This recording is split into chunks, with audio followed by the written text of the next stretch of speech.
Bonjour à tous, je vous retrouve aujourd'hui pour vous expliquer comment réaliser des découpes supérieures à 30 cm. On ouvre Silhouette, on saisit le texte souhaité par exemple,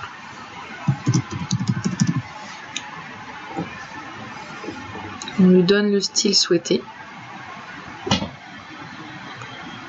on l'agrandit, donc il va falloir le souder bien sûr, et le grouper.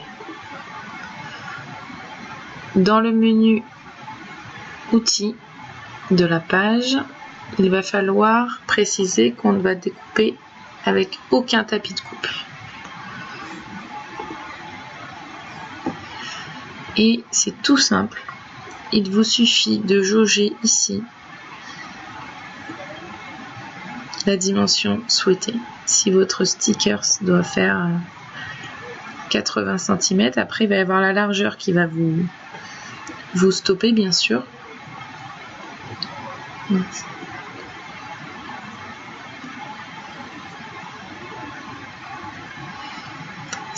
Ici, si vous le faites en fait avec le curseur, ça va pas plus loin. Ici, il faut rajouter, je sais pas, 900. Ça suffit pas encore. Donc on monte. Ici, vous restez appuyé avec votre souris.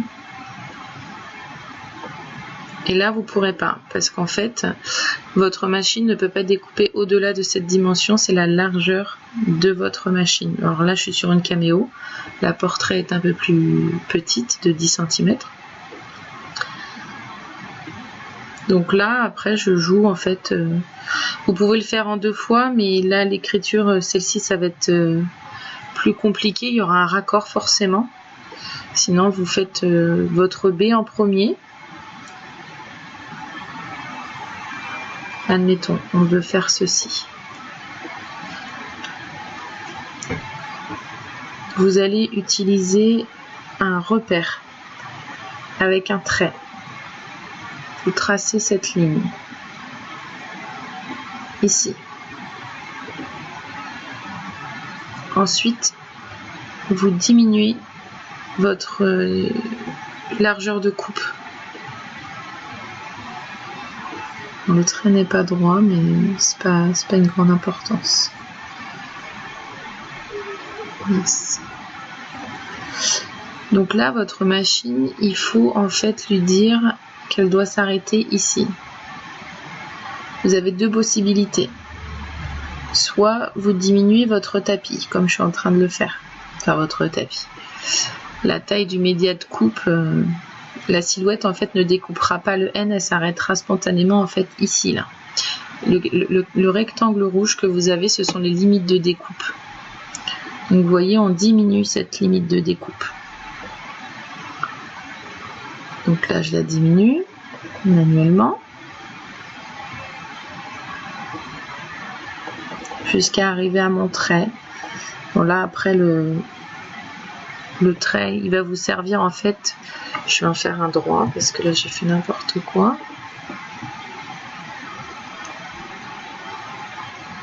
Si vous voulez faire un trait bien droit, vous cliquez glisser gauche avec votre souris et vous restez appuyé sur la touche Maj de votre clavier, celle qui est au-dessus de contrôle en bas à gauche. Donc là, si on va dans le menu envoyer, vous voyez bien qu'ici là, c'est pas en rouge foncé, donc la machine va découper jusqu'ici. Donc là, vous découpez votre B, le B est découpé, d'accord? Vous gardez bien cette forme sans déplacer le trait puisque c'est votre repère de coupe. Vous le décalez, bon là je fais de loin, mais vous essayez en fait après de mettre votre trait sur la limite de découpe. Il faut vraiment zoomer pour voir au mieux.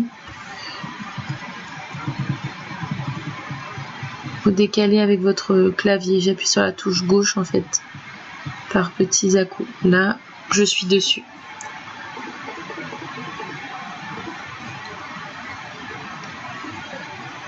Et je vais réaugmenter la largeur de mon tapis. Ça n'a pas suffi. Voilà. Et là, vous voyez qu'il y a le J qui passe pas. Donc, on va remonter la forme avec l'outil transformer. Là, on va mettre, je sais pas, 4 mm et on va monter. Bon, on va mettre 15 mm.